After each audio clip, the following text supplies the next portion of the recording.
Estamos en Tes Amud Beis 9b, una Mishnah nueva. Lo que viene ahora es, en relación a todo lo que vimos antes, muy sencillo, muy sencillo. En las primeras clases yo expliqué, lo repito ahora para meternos en el tema, que el Talmud está compuesto básicamente de dos partes. Una parte que se llama Hilchoso, Alajot, leyes, que se puede hacer, que se debe hacer, etcétera, etcétera, que no se puede hacer. Y otra parte se llama Agadeta. Agadeta significa, traducción literal sería Agadá en hebreo, Agadeta es en arameo, Agadá es en hebreo, que significa historias, tradiciones, historias, que a veces son muy simples, muy sencillas, a veces son más largas y más complejas, hay todo tipo de historias, e incluso a veces las historias son una cosa que se llama Ma'aser Rab. Ma'aser Rab es una historia que comprueba una halajá determinada. Pirulo dice que la halajá es tal, y nosotros vimos a Mengano haciendo eso. Chao, Ma'aser Rab, esa es la halajá. Si se llevó a la práctica esto que dijeron, es porque la halajá es así. Si no, nadie hubiese actuado en consecuencia a eso que fue dicho. Entonces acá vamos a encontrarnos varias historias. No aparece Ma'aser Rab, simplemente me vino a la cabeza un tipo de historias que aparecen en el Talmud. Acá lo que sí va a aparecer es mucho drush. ¿Vos querés decir algo? El caso que comentamos de yo me senté en la tumba de un Bnei... No me acuerdo. El caso del hijo del hijo rebelde. Ah, Ben Soirel Umoire. Bien, entonces sí. Es en Sanedrin esto me parece. ¿En dónde? En Sanedrin, acá no. No, en Sanedrin. Yo me senté en la tumba. Sí, yo estudio Sanedrin. Bueno, okay. Se me cruzan. Pero Rabbi Yohanan dice, no hubo ningún caso. Y él dice, yo estuve sentado en la tumba de uno. Este es uno de los casos. Bien. Era por el ejemplo que vos decís. Sí. Lo que nosotros vamos a ver en la página que viene es mucho drush. En resumen, ¿qué quiero decir con esto? La Torá se puede entender, se puede analizar Shirim Ponim la Toira, de 70 formas diferentes, e incluso hay otra frase famosa que cuando Moshe subió al monte Sinai, Dios le decía para cada alajá 49 razones por las cuales esto es Tahoir, puro, 49 razones por las cuales esto es Tomei, impuro, la misma cosa. Quiere decir que hay un amplio espectro de lógicas e ideas, etcétera, etcétera. Pero hay una cosa que se llama el Pshat. El sentido literal dice esto es lo que el texto indica, sin vueltas. Esto es lo que dice. Esto es el pshat, sentido simple. Pashut es simple, en hebreo, pshat. Después está lo que se llama remes. Remes significa alusiones. Si bien eso no es lo que está escrito, alude a tal y cual asunto. Esto es remes. Después viene drush. Drush no hay una palabra exacta, pero son como interpretaciones que nos van mostrando ideas que no están directamente relacionadas con el versículo, e incluso se aprenden de palabras que en el pshat significan una cosa, esto sí lo vamos a ver, y en drush significa otra cosa, nada que ver, pero tiene una relación, se aprende del mismo shoiresh, la misma raíz, una palabra parecida, una letra de base, etc. Hace no alusiones, sino que indica otras enseñanzas diferentes, otras enseñanzas. Y después viene Soy de Kabbalah, la mística judía, los secretos, digamos, de la creación, etc. El Talmud tiene mucho drush, muchas drashot, sí. Eso es Pardes.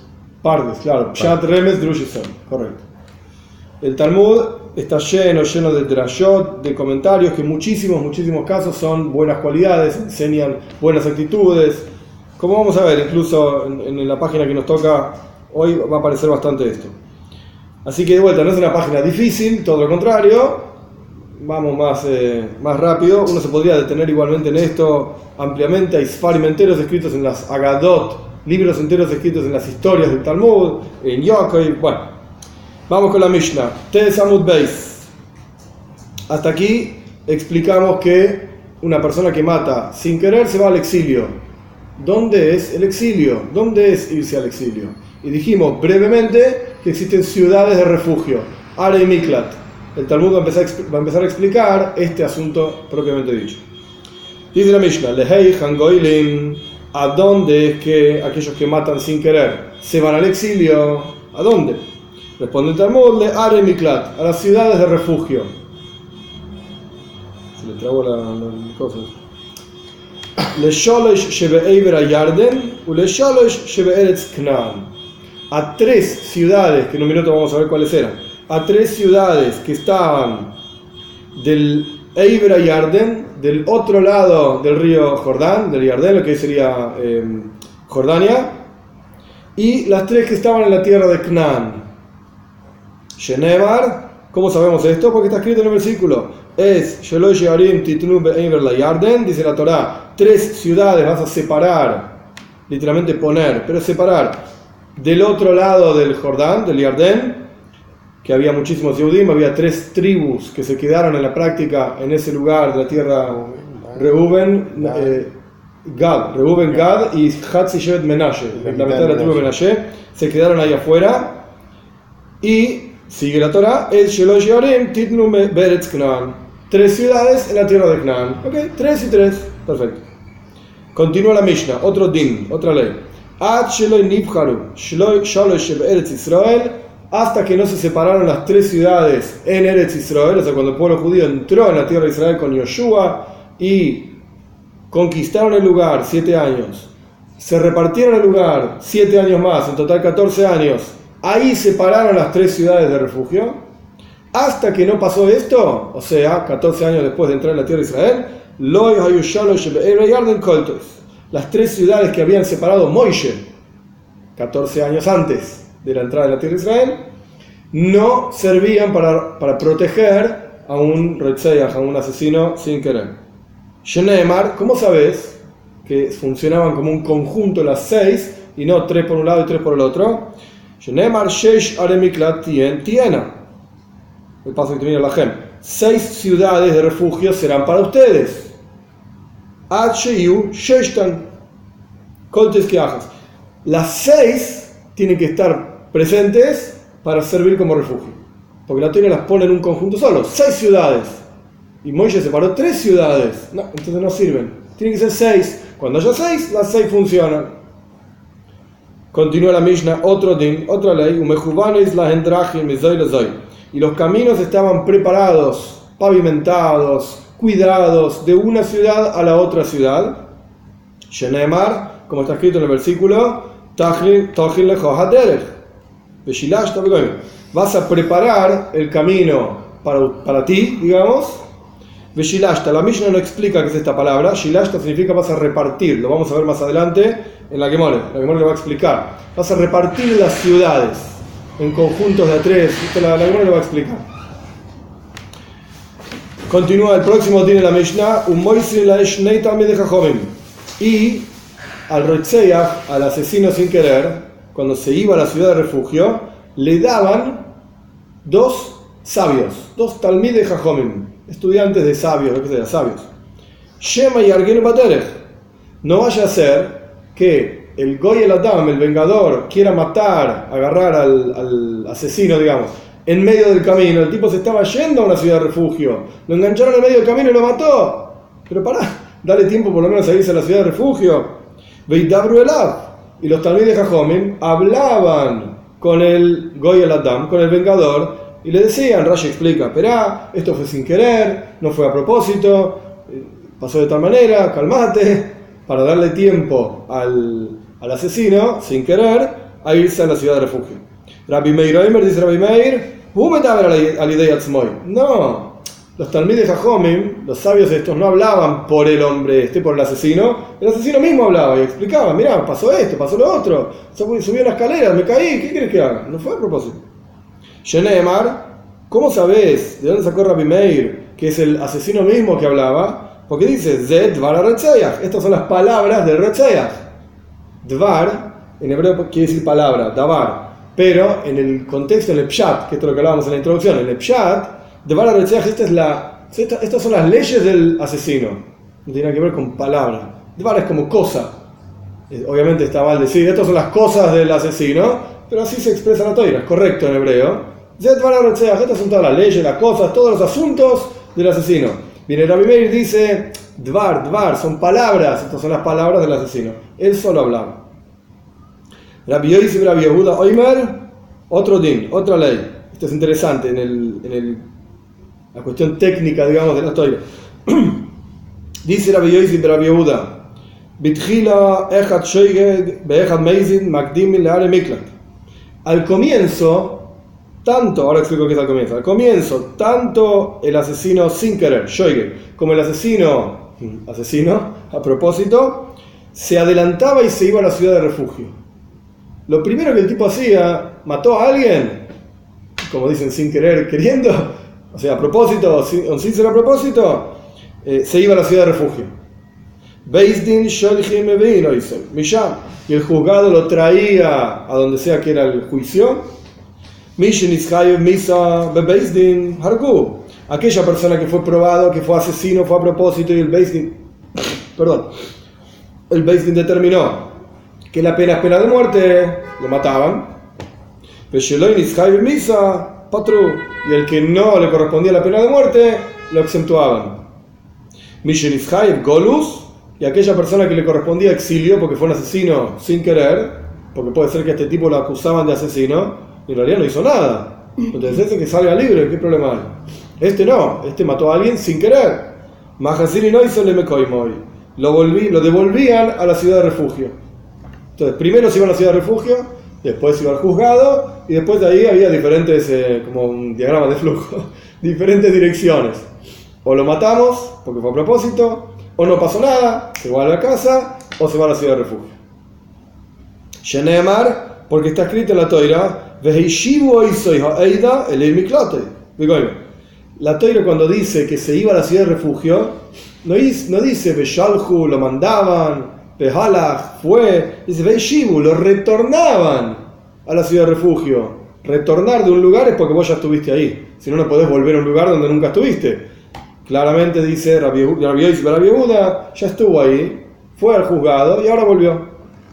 Bien, esta es la Mishnah, no tiene grandes complicaciones.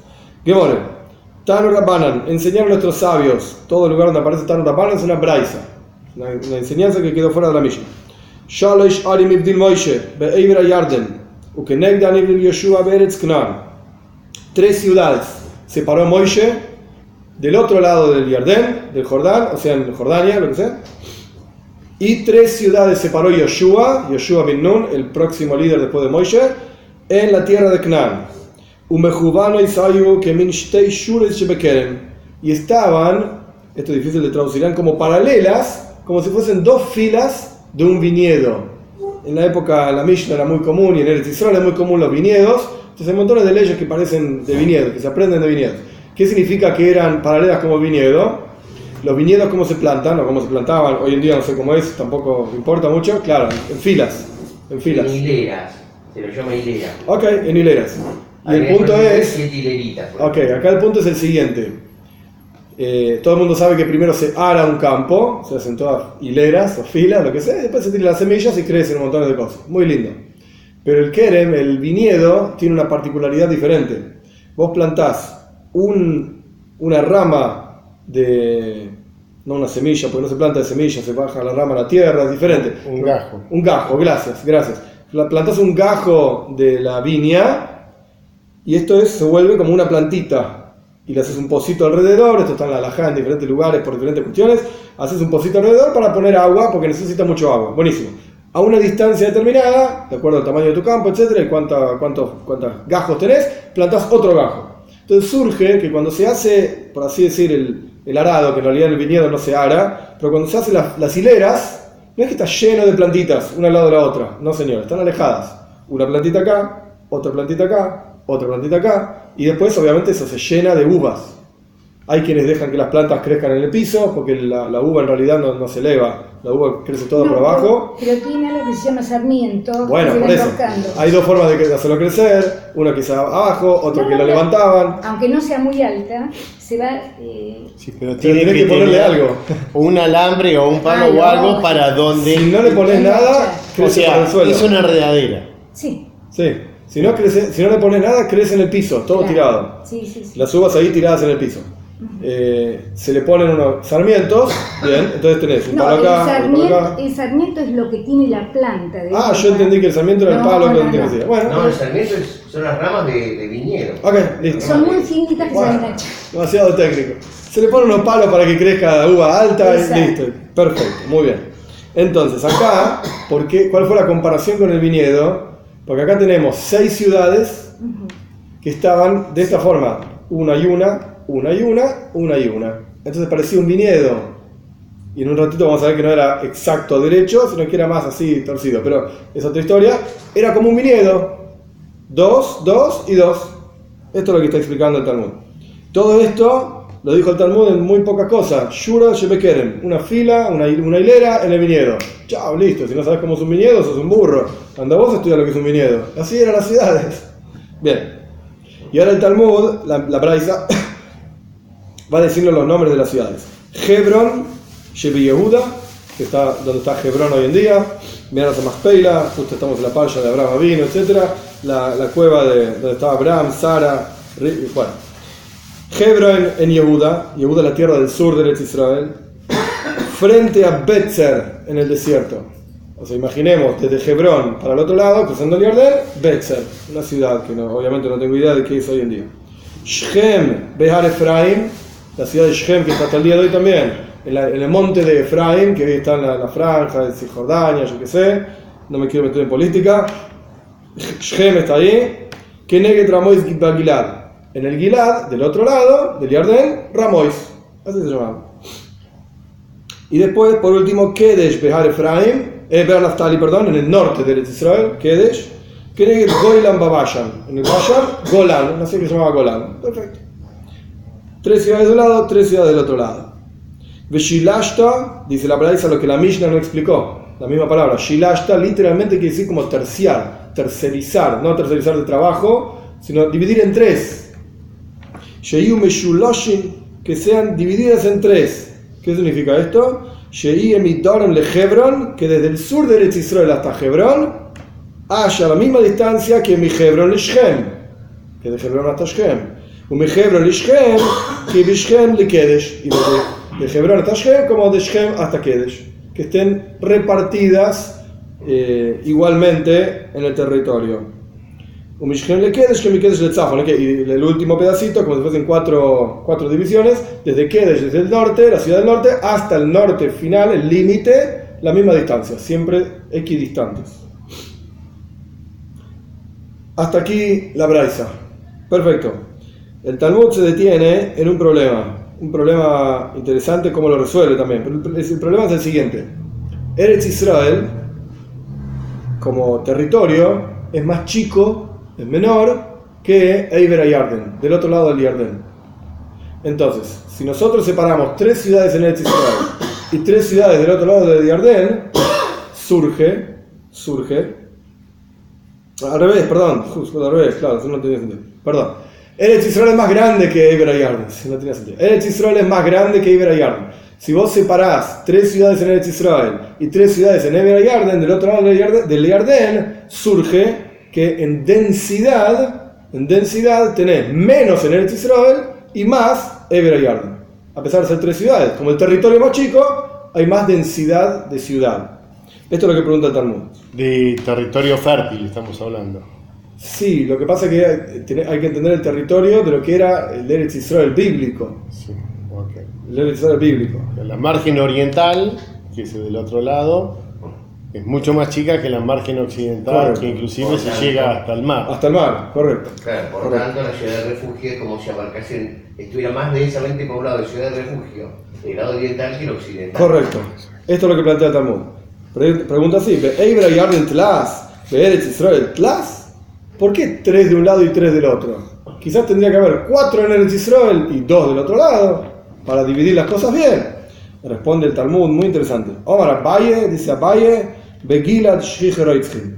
En Gilad, que es toda la parte del norte de lo que sería Jordania, hay muchos asesinos. ¿Cómo sabe esto Abaye? Dixit, porque es un versículo que dice, Gilad, un versículo de Noishea, Gilad Kirias Poyale Oven.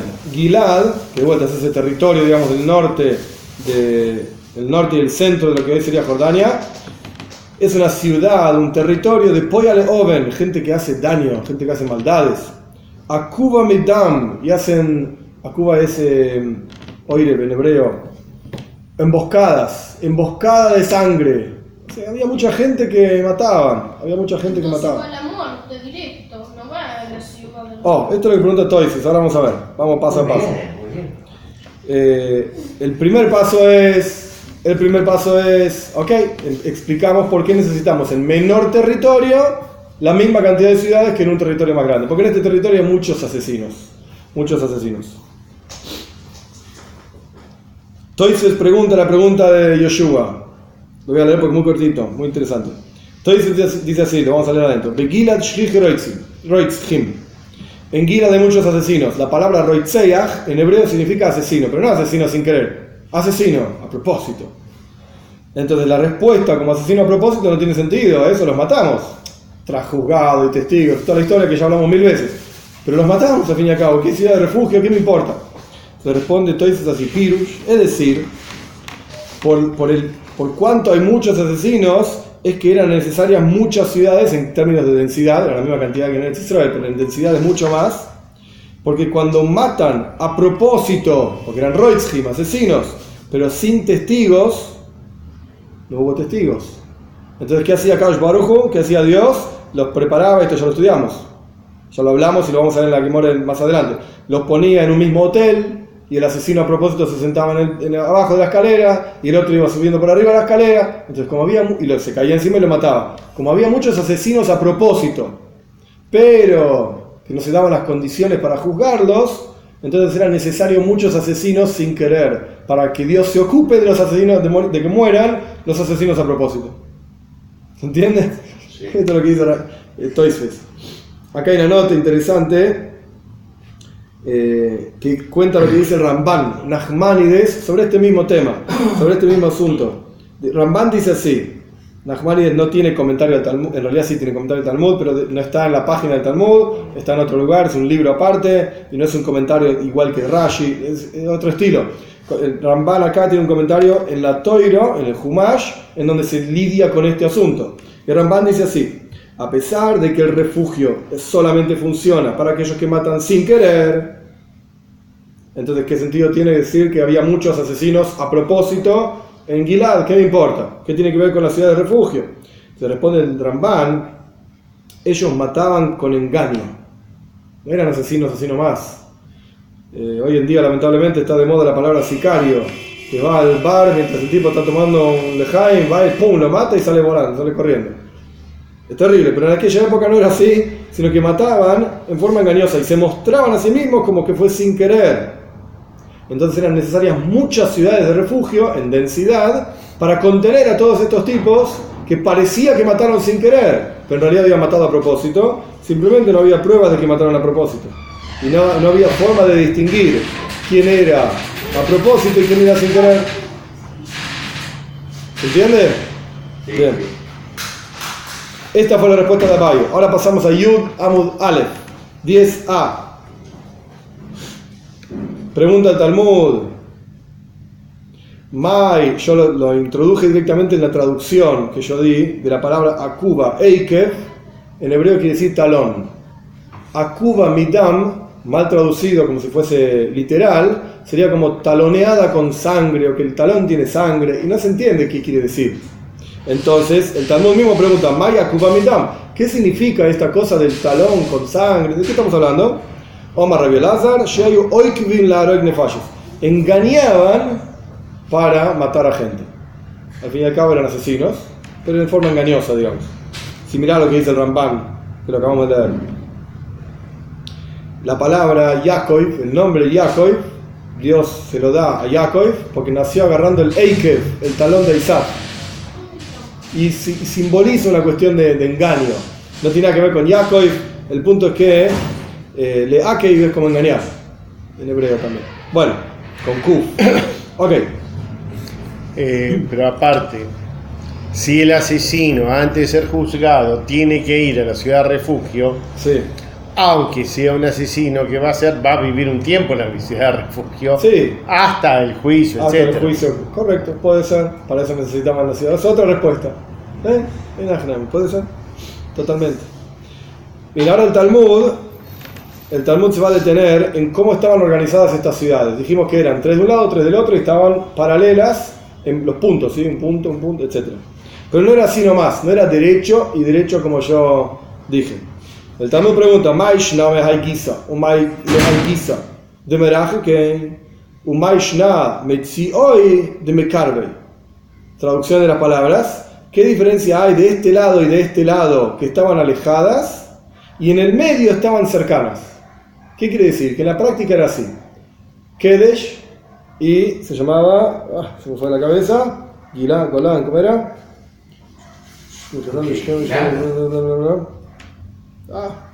Betzer, Ramois.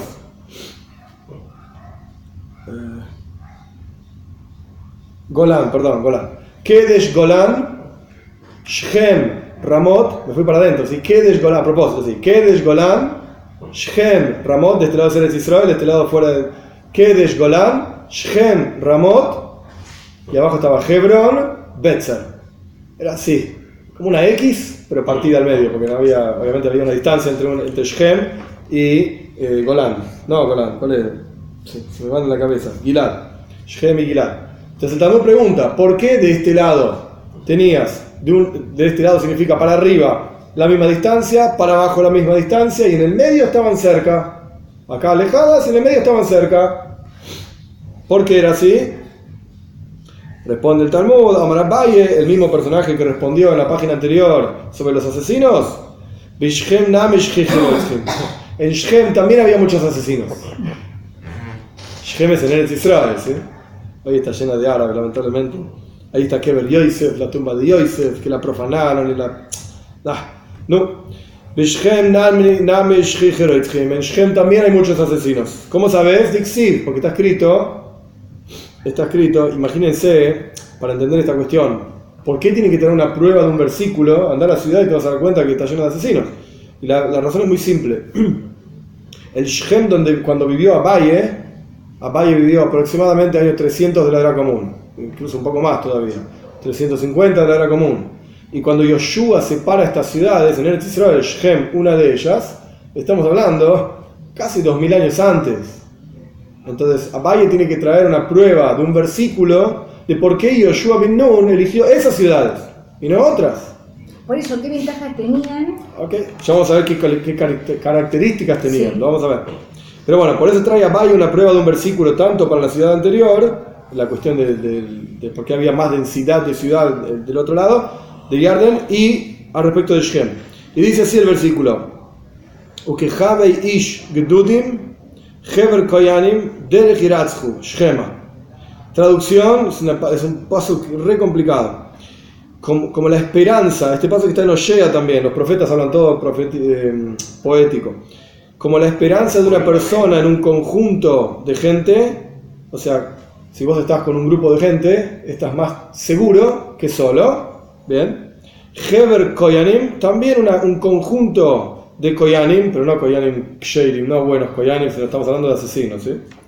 Derech, en el camino, y Eratzhu Shechema, se iban a Shechem y asesinaban. El Pshat, en el sentido literal, Shechem quiere decir hombro. Y es una palabra poética para decir hombro a hombro, estamos juntos. Entonces está como repitiendo lo mismo en forma poética. Es más seguro, si vas a hacer algún lío, y es más seguro que lo hagas en conjunto, porque solo te pueden agarrar, en conjunto te puedes defender. Entonces te dice la misma idea, que Hike Ish Gedudim, así como estás tranquilo, tenés esperanzas cuando estás en conjunto, el conjunto de Koyanim también matan en conjunto. Bien, pero Abaye saca este versículo de su sentido literal y dice Shechema, porque se iban a Shechem. En Shechem mataban. Entonces había muchos asesinos en Shechem. Pregunta el Talmud, Mai Heber Koyanim, para entender mejor el versículo, ¿qué significa un conjunto? Haber en hebreo quiere decir un amigo. Heber es como un hibur, un conjunto de, etc. Koyanim en este caso. Omar Rabbi Elazar, el mismo Rabbi Elazar que dijo antes, explica ahora, Shehayu mischabrim la roig nefashes que Koyanim alalu. Shemischabrim la halok trumois bebeis agrones. Se juntaban las personas para matar gente, hacían patotas, no sé cómo llamarlo, grupos, conjuntos de asesinos, de la misma manera que los Koyanim se juntan en los graneros para recibir las donaciones que les corresponden, truma, etc. Sí, pandilla. Una banda, una pandilla, correcto. Hasta una compañía puede claro. ser. Paréntesis, Esto funcionaba de la siguiente manera respecto de los koyanim. Había veces en los cuales una persona que tenía un campo le daba a un kohen determinado, incluso puede ser un familiar, sus donaciones del producto del campo, y había muchos koyanim que no recibían de nadie. Entonces iban y recorrían campo por campo pidiendo las donaciones. Entonces se juntaban los koyanim en esos lugares. Es un impuesto, no una donación. Sí. El 2%. Sí, una especie de impuesto, sí. Paréntesis dentro del paréntesis, la gente malinterpreta que los sacerdotes, los koyanim, tenían mucho dinero porque recibían muchas donaciones.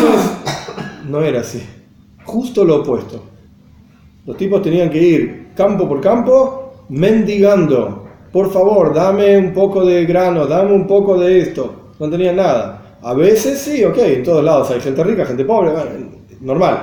Pero en general, los koyanim no eran gente con dinero. Todo lo contrario. Por eso mismo la Torá dice, dale a este, dale al otro, repartilo. Bueno, cerramos paréntesis. Por eso se juntaban los koyanim en los campos. Cerramos paréntesis. El Talmud tiene una pregunta sencilla, digamos. Pregunta el Talmud, ok, hasta acá siempre hablamos de 6 ciudades. 3 en Eretz Israel, 3 del otro lado del Yarden, de Zuleika, ¿no había más? Eran muchas más. ¿Cómo sabes que había muchas más? Sí, acaso no está escrito. En la Torá misma. Ve'aleim titnu arbaim ushtaim ir. Agregá sobre esas 6, 42 ciudades. Total 48. Eran un montón. Y vos me hablaste de 6 nada más. Entonces, evidentemente, o nos falta la lista de las otras 42, o hay algo que la Torá nos está enseñando. Omar Abaye, explica Abaye, se ve que Abaye era experto en todas estas leyes de ciudades de refugio. Halalu kolteis ben ladas, ben sheloy ladas. Las 6 ciudades que mencionamos protegen a un asesino sin querer, con conciencia y sin conciencia. Por ejemplo, al tipo lo llevaron dormido a la ciudad de refugio, se levantó, se despertó, quiero decir, y estaba en la ciudad de refugio. ¿Lo protege o no lo protege? Sí. Halalu, las otras 42 ciudades, le das kolteis. Si la persona tenía intención de ser refugiado y sabía que esa ciudad era una ciudad de refugio, lo refugiaba. Pero si no era con conciencia, las otras 42 ciudades que se llamaban Area Levim, ciudades de los Levim, no lo protegía a menos que haya entrado bajo conciencia, conscientemente. Esa es la diferencia. Continúa el Talmud explicando más detalles de toda esta ciudad de refugio. De Hebron, pregunta sobre Hebrón. ¿Ir Miklati? ¿Acaso Hebrón es una ciudad de refugio? ¿Era una ciudad de refugio? No. De Axiv, ¿acaso no está escrito? Vaitnu le Caleb es Hebrón, Kasher Diber Moishe? A Caleb, ahora explico quién es este personaje, le regalaron, entre comillas, le dieron Hebrón, como había dicho Moshe. Cuando Yeshua reparte la tierra de Israel, a Caleb le tocó Hebrón. Y esta ciudad, si era de un personaje en particular, no podía ser una ciudad de refugio, tenía que ser una ciudad pública, digamos. No tenía un dueño. Hoy en día no es tan común que una ciudad tenga dueño, pero antiguamente era así, los terratenientes, etc. El famoso Politz, de las historias Polish, y qué sé yo, tenían tierras y ciudades enteras. Entonces acá esta ciudad era de Caleb. Paréntesis, ¿por qué esta ciudad era de Caleb? La historia es larguísima, yo la voy a hacer muy cortita. Cuando el pueblo judío pidió espías que vayan a recorrer la tierra de Israel a ver si era una buena tierra o no, fueron 12 espías, que no me acuerdo todos los nombres, pero 2 de los 12 espías, que sí me acuerdo los nombres, eran Sheirim, eran buenos tipos, Tzadikim, Yoshua bin Nun y Caleb ben Yefune, este tipo Caleb, vamos acá, Caleb ben Yefune. Yoshua bin Nun no fue, en buen sentido lo digo, no fue influenciado por la maldad de los otros 10 espías, porque Moisés rezó por él. Le puso incluso, se llamaba Hoshea, le puso una Yud, Yoshua, que allá te salve. Caleb, ¿cómo se salvó Caleb del mal consejo de los otros espías? Porque lo primero que hizo Caleb, cuando entró en la tierra de Israel, de Canaán en ese momento, fue a Hebrón, a rezar en la tumba de los patriarcas. Que los patriarcas los salven de los malos consejos de sus compañeros. En mérito de que Caleb lo primero que hizo fue ir a Hebrón, le tocó Hebrón como herencia. Bien. Entonces, si esta ciudad, volvemos a la pregunta, cerramos el paréntesis de la historia, si esta ciudad era de Caleb, no podía ser una ciudad de refugio, le pertenecía a alguien. Era de los Levíim, las de refugio, ciudades. Esas son las otras 42. Hebrón es una de las 6 que fueron separadas como ciudad de refugio. Que no son de los Levíim. Que no son de los Levíim. No. Omar Abaye, de vuelta, parvura. Es una palabra en arameo. Incluso acá dice que tiene mezclas de griego con otros lenguajes. Significa los alrededores de la ciudad. Hebrón, propiamente dicha, era una ciudad de refugio, no era de Caleb. La preposición para en griega. Bueno, los alrededores de la ciudad de Hebrón, los campos, etcétera, es los pequeños pobladitos que se armaban alrededor de una ciudad más grande. Eso era de Caleb. Eso sí era de Caleb. Dixiv, ¿cómo sabes? Porque está escrito: Ves Dehoir, ves Hatzereya, Nitnu le Caleb ben Yefune. Y los campos de la ciudad, y traducido literal, los patios de la ciudad, pero no se refiere al patio como nosotros conocemos un patio, se refiere a todos los alrededores de la ciudad. Eso le fue dado a Caleb ben Yefune. En la parte desmontada. Claro, en las afueras de la ciudad. Sí. Sí. Toda ciudad tenía que tener una distancia sin árboles, donde terminaba la ciudad y esto se desmontaba. Eso eran patios de la ciudad. Sí, eso se llamaba así, patio de la ciudad. Continúa el Talmud preguntando sobre la ciudad de refugio. Kedesh y Miklatavoy, Kedesh, que dijimos anteriormente, estaba en el norte, en la tierra de Naftali, en el norte. ¿Era una ciudad de refugio? Te voy a probar que no. Veaxiv, ¿acaso no está escrito? Arei Mivzar.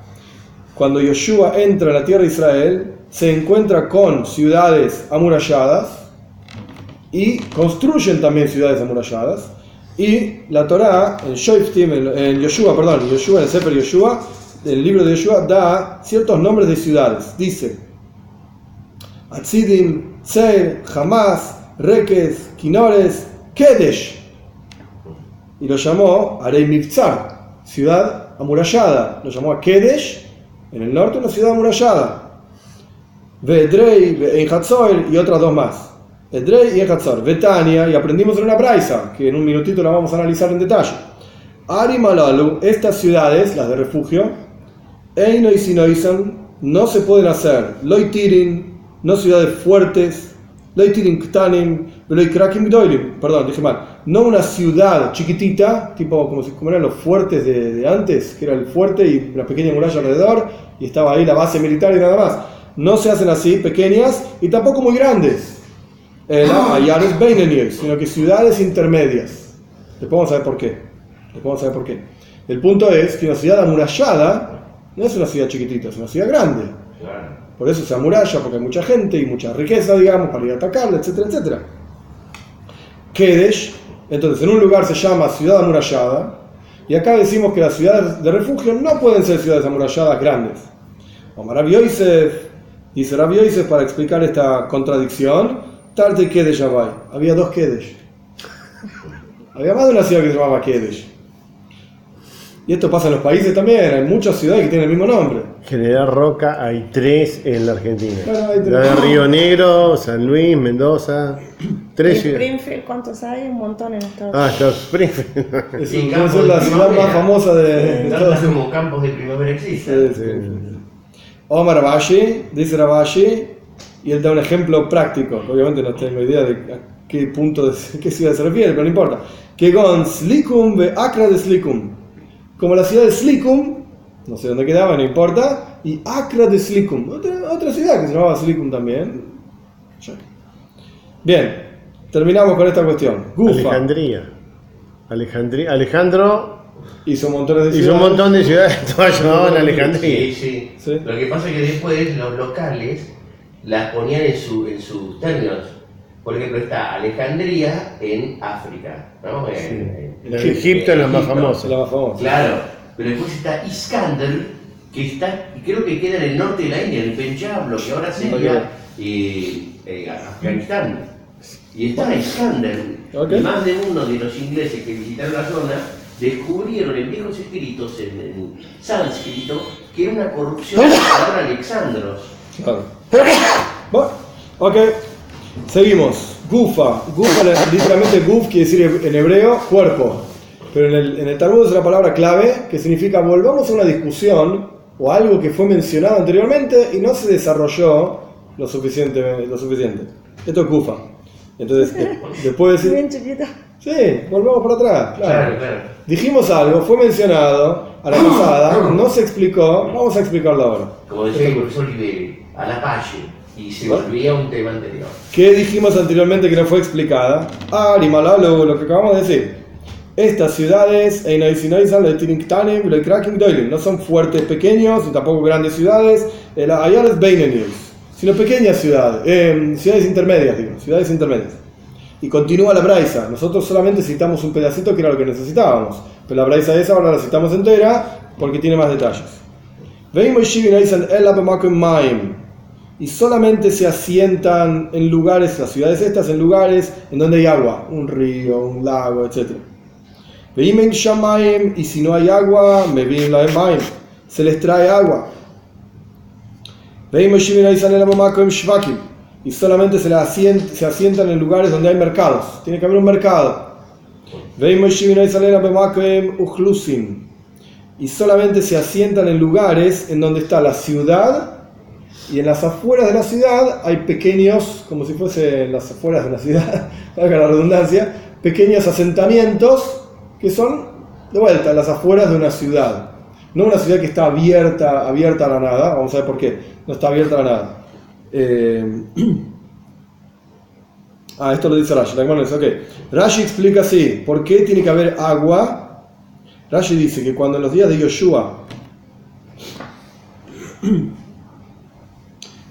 Yoshua, cuando se repartieron la tierra de Israel con un goiral, con una lotería, que esto es una historia larga que no importa, a los Levim, a las ciudades de los Levim, les llevaron agua de los diferentes ríos que había cercanos, o cursos de agua que había cercanos. Entonces tiene que ser un lugar donde haya agua, porque en su momento eran las ciudades que tenían agua.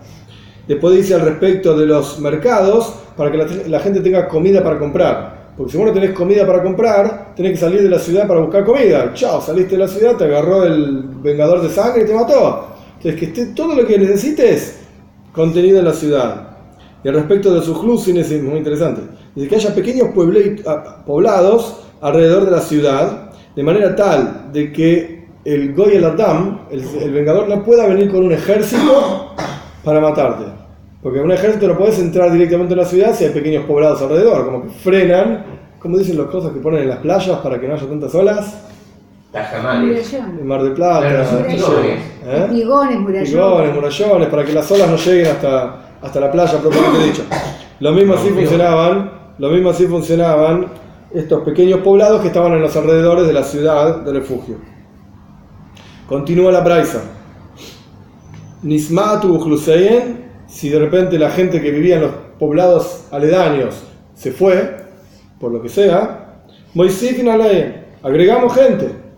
Nismatu Dioreyen, si la gente en la ciudad propiamente dicha se fue por alguna razón, o se murieron, lo que sea, Mevin Laen Koyanim Levim Israel, traemos gente, mudamos gente a esas ciudades para que sean ciudades que sean pobladas. Fíjate, una braisa larga, ¿sí? No se vende en estas ciudades armas, no se pueden vender armas. Y tampoco se pueden vender redes para cazar, con Z, cazar, no sé. No se pueden vender redes. Dice Rabbi Nehemia, esto es lo que dice Rabbi Nehemia. ¿Por qué? Porque una red, a pesar de que es para cazar animales, vos podés usar una red para cazar a una persona también. Y acá estamos extremadamente preocupados que el Goy Adam termine cazando al Retzeach, al asesino sin querer. Pero nuestros sabios permiten el tema este de las redes. No es un problema, las redes se usan para animales, no para personas, no es común. De Shavin, sin embargo, Jajamim y Rabbi Nehemia están de acuerdo, que no se puede extender redes dentro de la ciudad, porque puede parecer como una emboscada, y tampoco se pueden producir dentro de la ciudad, jabalim son sogas, que de Sheloite Regel Goy Ladam Metsuyasham, para que no sea un lugar en donde haya comúnmente vengadores. En otras palabras, esto es lo que se hacía en esa época, pero en otras palabras, que no sean ciudades en donde haya un producto específico que no hay en ningún otro lugar. De manera tal que vos tengas que ir a esa ciudad para conseguir ese producto. Hoy en día, con la globalización y el mundo, etcétera, etcétera, básicamente encontrás todo en todos lados. Perfecto. Pero antiguamente no, había ciudades productoras de aceite, ciudades productoras de trigo, ciudades productoras de maíz. Cada uno se dedicaba a una cosa diferente y había comercio.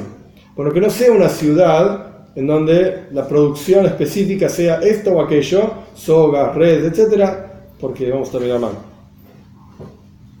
¿Estamos? Bien. ¿Hasta cuándo estuvieron las ciudades de refugio? No sabría decir, pero la Gemara, ahora acordándome, ¿sí? Una pregunta que no tenía preparada. La Gemara en Soita dice, Misherabu Aroitzhin, Batlo Aremiklat. Al final de Soita, Mamesh en la página 48, 49, al final de la Gemara en Soita, da una serie de frases, todas muy parecidas. Batlo Ze. Desde que dejó de haber esto, dejó de haber aquello. Bien. Batla Nebúa, no había más profecía. Rabu Menoafim, desde que hubo muchos adúlteros, entonces dejaron de usar las aguas para probar quién era adúltero y quién era no, quién no. Bueno, entre toda esa lista de cosas que dejó de haber, dice Rabu Roitzhim, había muchos asesinos. Entonces ya no, eran todos asesinos. Entonces ya no tenía sentido todo el concepto de Aremiklat. Pero cuando ocurrió, no lo dice la Gemara. No lo dice. Que yo recuerdo, no lo dice. Y es interesante que para esto no es necesario un Beis Din tampoco. Sí es necesario el Beis Din para juzgar el caso de si le corresponde a esta persona, tras los testigos, tras el caso que hubo, etc., si le corresponde irse a la ciudad de refugio. Pero si el tipo se escapaba a una ciudad de refugio, que ya lo vimos, Batjila, al comienzo lo primero que hacían era irse ahí y lo protegían. Ahora, ¿cuánto tiempo duró esto? No sabría decir. No lo sé. Omar Rabbi Yitzchok. Dice Rabbi Yitzchok, seguimos con el análisis de toda esta cuestión. Maikro. ¿Qué significa el siguiente versículo que dice la Toira al respecto de ciudades de refugio? La persona se escapaba, en el buen sentido, se iba a una de estas ciudades de refugio y ahí vivía. Vivía. Obvio que vivía. ¿Cuál es la shaila? O la Toira tendría que haber dicho, ahí no lo van a matar, ahí va a estar protegido, pero ahí vivía. ¿Qué quiere decir con que vivía? Entonces explica Rabbi Yitzchak, muy interesante, lo que viene ahora es muy muy interesante. Avid leimiti de teve lejayusa. Hace algo en la ciudad de manera tal que esta persona pueda vivir. Con esto, explica Rabbi Yitzchak, todo lo que dijimos anteriormente en la Braisa. Todo esto se desprende de esta idea, Bajai. Tiene que haber un mercado, tiene que haber agua, tiene que haber un lugar donde no haya demasiada gente para que no aparezca el Goyel Adam. Todo esto se aprende de ahí. Y ahora viene una lista de cosas muy interesantes que se aprenden del mismo lugar. Tana, aprendimos lo siguiente. Talmid Shegila, un Talmid, el estudiante de una yeshive, se fue al Golus porque mató a alguien sin querer. Maglin Rabo y Imoy, al maestro de él, al exilio también. Shenemar, porque está escrito Bajai. La persona que se va al exilio tiene que vivir. Avid lei midi de seibe lei hayusa. Tienes que hacer algo para él con lo que pueda vivir. Y el estudiante estudiaba Toira y ahora se fue al exilio. ¿Cómo querés que viva en ese lugar? Mandar al maestro también.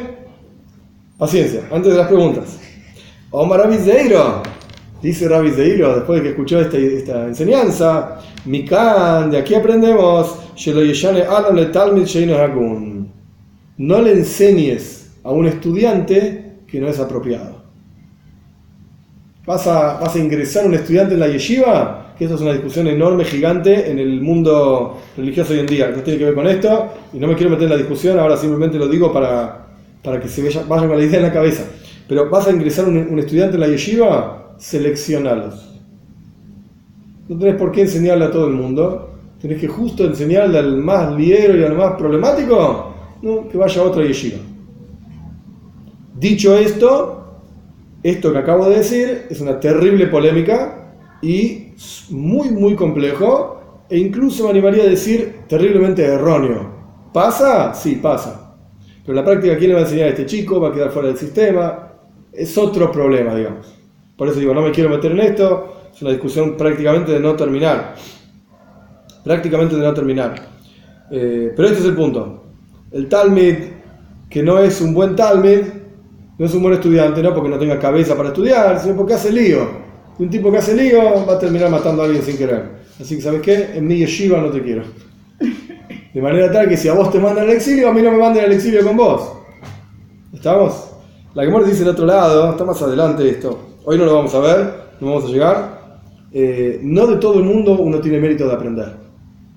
Entonces, si este es un Talmid de este es un estudiante de tal maestro, pues quiere decir que esa es la persona que le puede enseñar a ese estudiante. Pues entonces, para que viva ese estudiante, se tiene que ir al golf, el maestro, al exilio junto con el estudiante. Ahora sí. Y los demás. Ahí va. Omar Rabbi Yochanan, inmediatamente después, dice Rabbi Yochanan, Harav Shegila, un Rav, maestro que lo mandaron al exilio porque mató a alguien sin querer, etc. ¿Sí? Maglim Yeshiva Seimoy, toda la yeshiva se va a poner al exilio.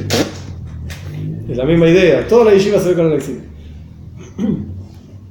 Pregunta del Talmud, una pregunta muy interesante. Vamos a hablar de esto y me parece que con esto vamos a terminar. Eini, un momento. ¿Cómo puede ser? Tenés al Rosh Yeshiva, al líder de la yeshiva, al maestro, al Rab, como él dice acá. ¿Cómo puede ser que mató a alguien sin querer? No existe una situación así. ¿Por qué? Rabbi Yochanan, ¿acaso no dijo Rabbi Yochanan? Minayin le Torah shen koltin. ¿Cómo saber que las palabras de Torah protegen? Son un refugio para la persona. Shenemar, porque está escrito, Betzer Bamidbar, es el versículo que citamos en la página anterior. La ciudad de Betzer fue separada en el desierto, era una de las 3 ciudades que estaban del otro lado del Jardín. Beksiv Basrei, y inmediatamente el próximo versículo dice, Zoisa Toira, esta es la Torah. Entonces, donde se habla de ciudades de refugio, esta es la Torah. La Torah es un refugio. Y entre paréntesis de esto se habla en el mes de Elul. El mes de Elul es un refugio para el pueblo judío, la Torah es un refugio para el pueblo judío. Ok, cerramos paréntesis.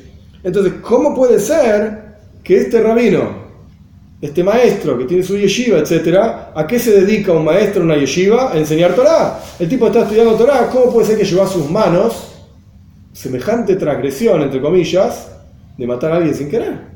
Semejante evento. ¿No puede ser? A esta gente no le pasa estas cosas. La Torah te protege. Lo hay callo, no hay problema. ¿Cuándo es que la Torah te protege?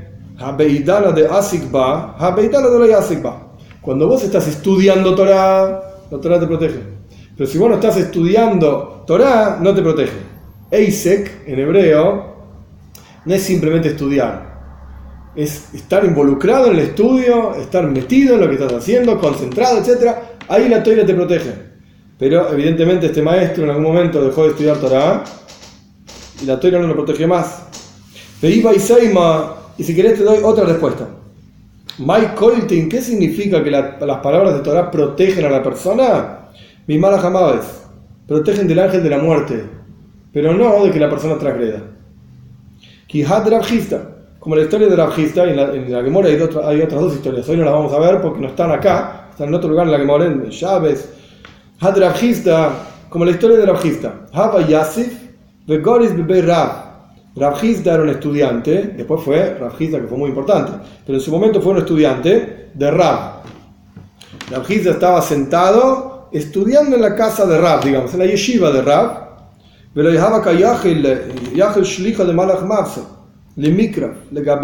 Y el Sheliach, el enviado del Malach HaMoves, del ángel de la muerte, no lo podía enganchar a Rabjista.